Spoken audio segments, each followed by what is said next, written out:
Why your website isn't ranking on Google?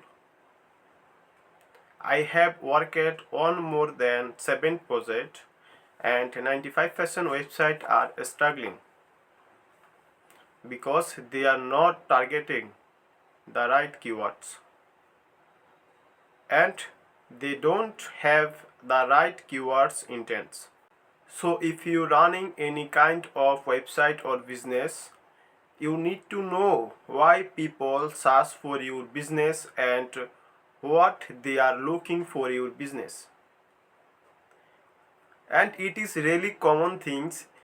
You need to find out every possible keyword that people are searching for and make a perfectly structured website so that you can target it every possible keyword to your website. If you have any question, please ask me comment section. Thank you so much.